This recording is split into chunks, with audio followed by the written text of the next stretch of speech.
Bonjour à toutes et tous, très heureux de vous retrouver. Pour cette analyse des actions free stocks et des actions américaines, donc on va commencer tout de suite avec Apple. Alors Apple, ça fait maintenant plusieurs fois que je vous en parle. Apple est inscrite de manière claire dans une configuration compliquée. Apple est l'ancienne numéro 1 mondial de la capitalisation boursière. Et depuis maintenant plusieurs trimestres, Apple sous-performe largement. Apple est très largement plus de 15% sous ses sommets, donc alors que les indices sont au plus haut. Et les dernières nouvelles sont plutôt franchement mauvaises. Pourquoi est-ce qu'elles sont mauvaises? Tout simplement parce que on vient d'apprendre, notamment en Chine, que Apple, qui était le leader incontesté de la téléphonie mobile avec une vingtaine de pourcents de part de marché, vient de passer à 15%. Donc en 12 mois, elle vient de perdre un quart de sa part de marché, ce qui est juste colossal. Et surtout, elle se fait tailler des croupières par toutes les entreprises chinoises. Donc là, ça devient très dangereux, d'autant plus que si vous ne le savez pas, le marché chinois était le premier marché pour la téléphonie mobile d'Apple. Bon, ceci étant dit, est-ce que ça veut dire qu'on doit se porter à l'écart, que l'on doit rester à l'écart de cette action? Alors moi, je suis assez clair et assez cash sur le sujet. C'est que sur le plan technique, c'est très mauvais. Sur le plan technique, c'est très mauvais depuis maintenant de nombreux mois. J'ai indiqué à de nombreuses reprises que j'étais baissier. On a eu ici, par exemple, un double sommet. L'objectif a été réalisé et on est en train de tester ici un support qui est très important. Et je constate tout simplement que le support a été acheté modestement, mais a été acheté de manière sérieuse. Alors, le volume n'est pas significatif, donc il n'y a pas de quoi se lever en criant victoire, mais très clairement, il y a un petit changement positif sur cette valeur avec une réaction très intéressante des investisseurs. Dans tous les cas, puisque la valeur évolue dans un large trading range entre les 164 et les 200, on va dire, depuis maintenant plusieurs trimestres. En cas de cassure des 160-164, il y aurait pardon, un report d'amplitude avec des objectifs possibles assez calamiteux, puisque ces objectifs pourraient renvoyer l'action aux alentours des 125-130 dollars. Donc, ceci étant dit, ça implique quoi? Ça implique un maximum de prudence, mais ça implique aussi pour moi, maintenant que les mauvaises nouvelles commencent à être intégrées, maintenant que beaucoup d'analystes et de gérants sont en train de passer négatifs sur cette valeur alors qu'ils étaient positifs et qu'il fallait acheter, acheter, acheter, il fallait être uniquement à l'achat sur cette valeur, peut-être que je vais commencer à regarder cette action de manière positive dans les prochaines semaines pour la raison principale, celle que j'ai indiquée, tout simplement, c'est que est-ce qu'une action de ce type-là peut breaker du premier coup, de manière brutale et violente, un support qui est quand même plus que significatif? Donc ça, c'est une question qui m'interroge. Alors si ça break, je vous dis, les objectifs baissiers sont relativement clairs. Après, ça ne devrait pas se faire non plus en 3 jours. Donc on va avoir les résultats d'Apple, donc ça va être très intéressant, on verra. Moi, alors que ça fait plusieurs fois que je l'analyse, ça fait plusieurs fois que je vous indiquais baissier, pour la première fois, je ne dis pas baissier, je ne dis pas haussier, je dis je commence à m'intéresser enfin à cette action pour des achats éventuels.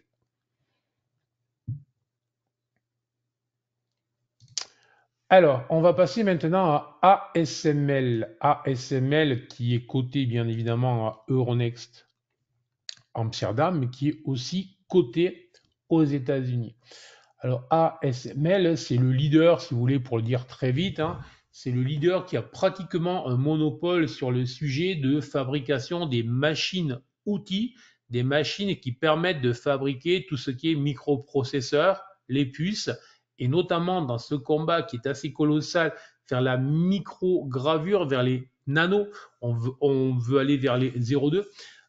C'est un combat, ASML est vraiment à un quasi monopole sur le sujet. Maintenant, ASML a un gros problème. ASML est au milieu de la bagarre entre les États-Unis et la Chine, puisque ASML fournit notamment des machines aux Chinois, bien évidemment, et les États-Unis leur interdisent désormais de vendre leurs machines les plus performantes, justement celles qui permettent d'aller vers les gravures les plus fines, aux Chinois.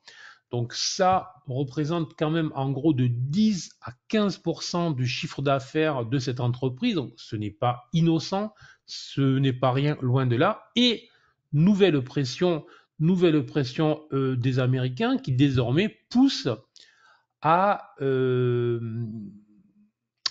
l'entreprise à ne plus effectuer le SAV, le suivi, l'entretien des machines du parc existant. Donc là, ça va devenir beaucoup plus compliqué parce qu'en plus, on peut rentrer dans des arguties juridiques sur du contractuel. Donc là, ça pourrait devenir beaucoup plus compliqué. On refus de vente éventuellement, surtout que les délais sont relativement longs. Il faut savoir que ce type de machine, par exemple, ça peut se vendre 350 millions. 350 millions, ce n'est pas rien. Bref.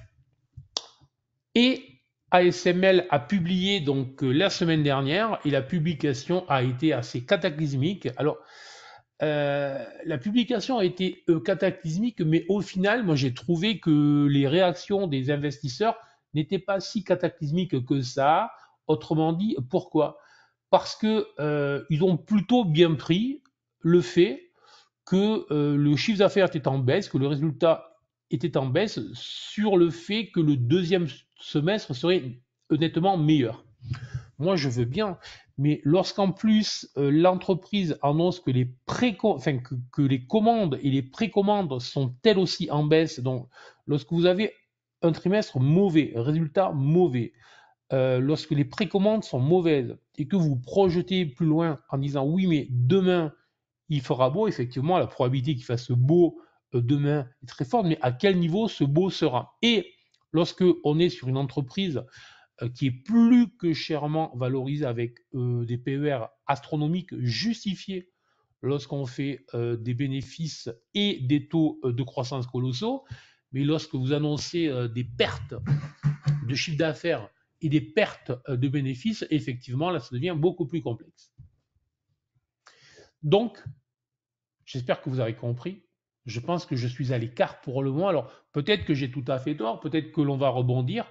Personnellement, je suis à l'écart et il faudrait vraiment que l'action vienne tutoyer, vienne chercher le deuxième gap que j'avais tracé ici, donc entre 780 et 820, pour que je commence à m'intéresser à des achats éventuels sur l'action. Donc, à l'écart pour le moment, j'oublie cette action. Elle ne m'intéresse pas.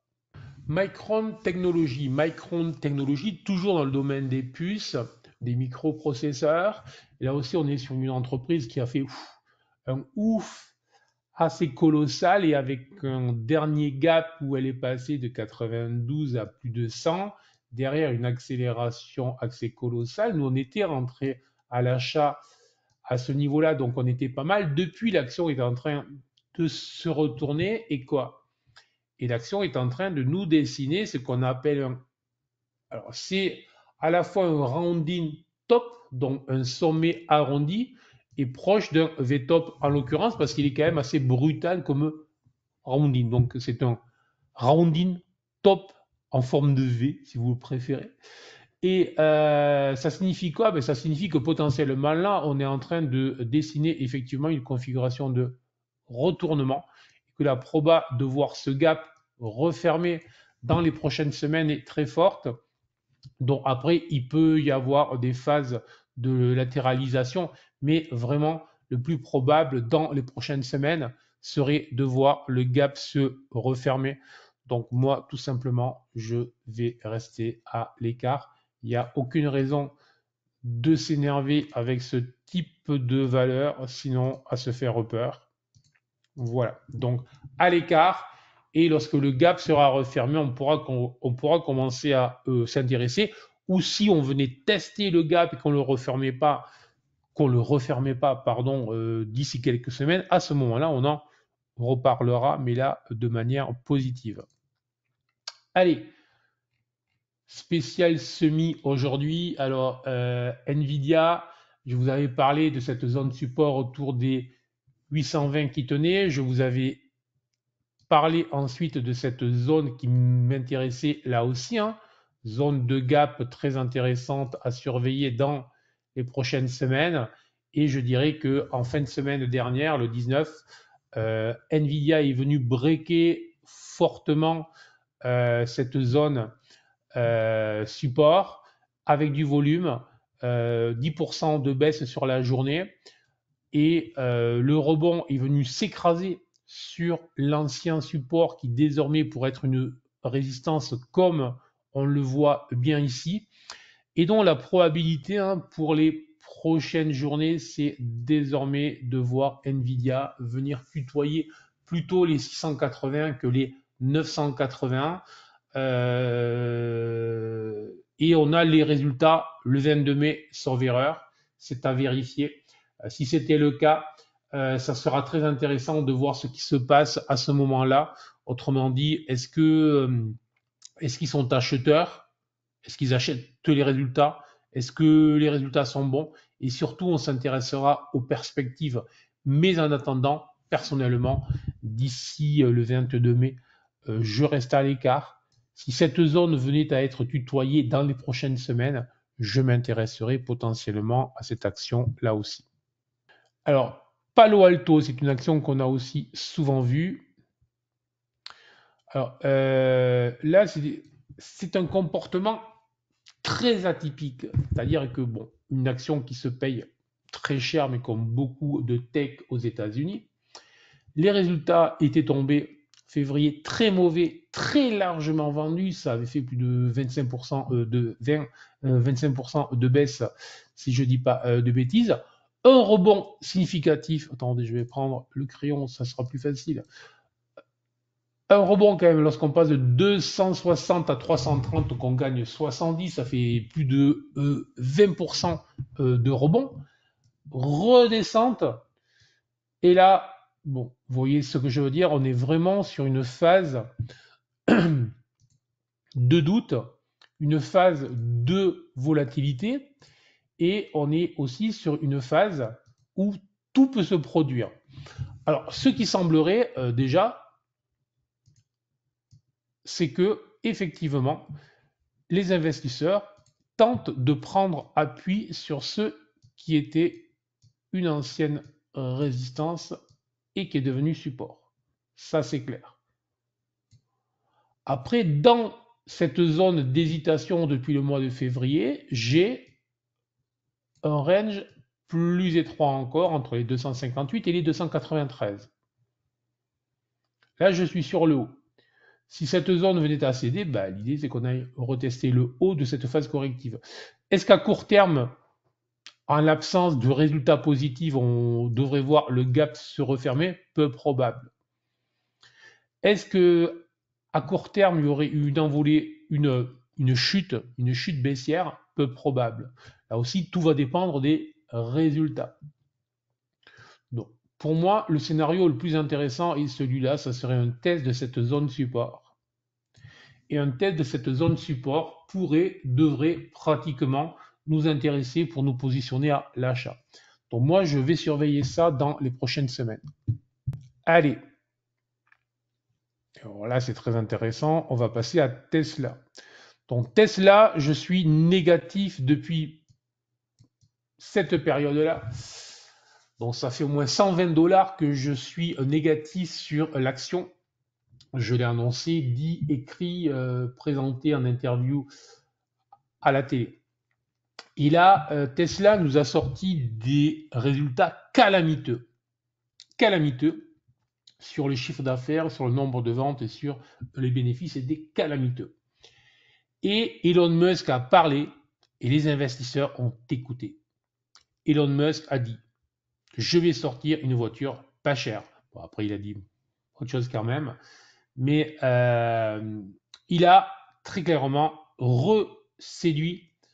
Donc sa parole a eu enfin un effet positif auprès des investisseurs, ce qu'ils réussissaient à faire il y a 4-5 ans, lorsque l'action flambait complètement alors qu'elle ne produisait pratiquement pas encore de voitures et qu'elle valait plus cher que ce qu'elle vaut ce jour. Donc c'est quand même dingue.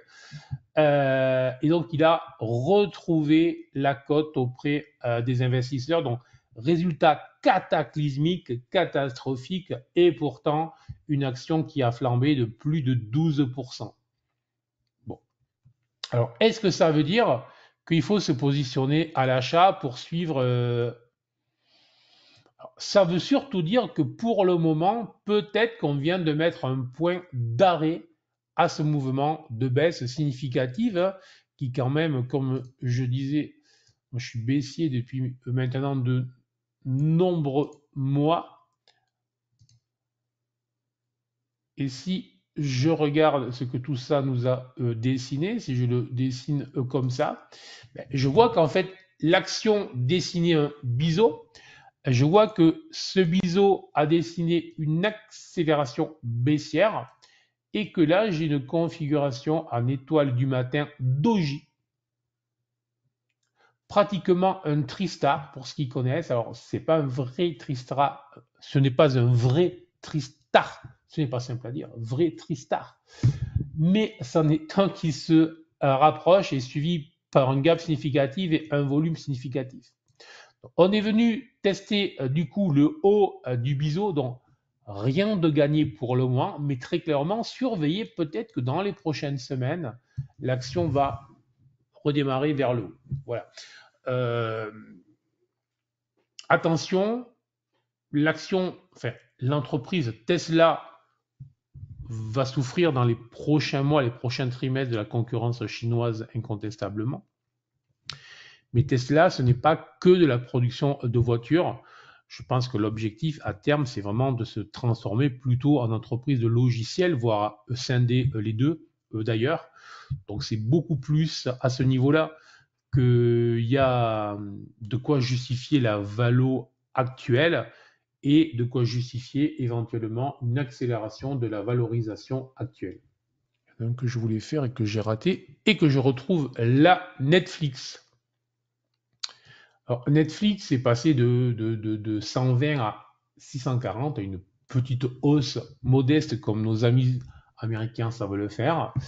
Et Netflix est venu annoncer ses résultats. Et après une phase qui ressemblait quand même très fortement à un biseau, les résultats ont été lourdement vendus. Lourdement vendus. Tentative de rebond, revente. Donc là, soyons clairs, je ne sais pas du tout si ça va ranger, si ça va baisser, et il faudrait que j'arrête de faire des gribouillis de ce type. Efface-toi, s'il te plaît. Merci. Mais effectivement, le scénario le plus probable désormais, après une telle déception, alors ce n'est pas une chute libre, hein, mais une baisse d'une dizaine de points supplémentaires, soit l'équivalent à peu près de ce qui a été perdu un petit peu plus le jour de l'annonce, est une forte probabilité. Donc personnellement, je suis à l'écart.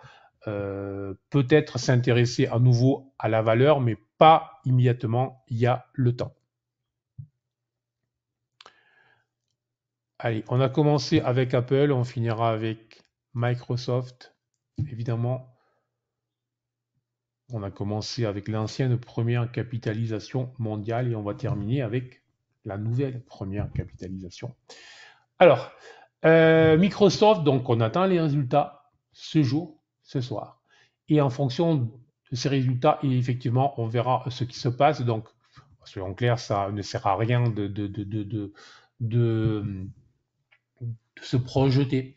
Donc là, c'est pour ça que je voulais en terminer avec celle-là. Ce sont vraiment les résultats qui vont déterminer la suite et même pas d'ailleurs les résultats. Ce sont vraiment les perspectives suite à l'annonce des résultats qui détermineront si ça up ou si ça down. Pourquoi? Tout simplement, on sait bien que l'intelligence artificielle, c'est bien beau, on sait bien que les bénéfices vont être là, mais on sait bien aussi que les investissements sont désormais pricés comme étant de plus en plus colossaux. Et donc, il va y avoir une course assez phénoménale entre des bénéfices qui vont potentiellement exploser avec l'intelligence artificielle, mais aussi des investissements colossaux. Donc, chercher ceux qui vont gagner, ce sont bien évidemment ceux qui vendent les machines. Ce n'est pas pour rien que Nvidia est pour le moment le grand gagnant. Les marchés ne se sont pas trompés, mais ça risque de ne pas être le seul dans les prochains trimestres. Donc, le but du jeu pour nous va être de trouver les gagnants des pelles et des pioches comme au temps de la ruée vers l'or. Sur ce, je vous souhaite une excellente semaine et je vous dis à la semaine prochaine. Ciao.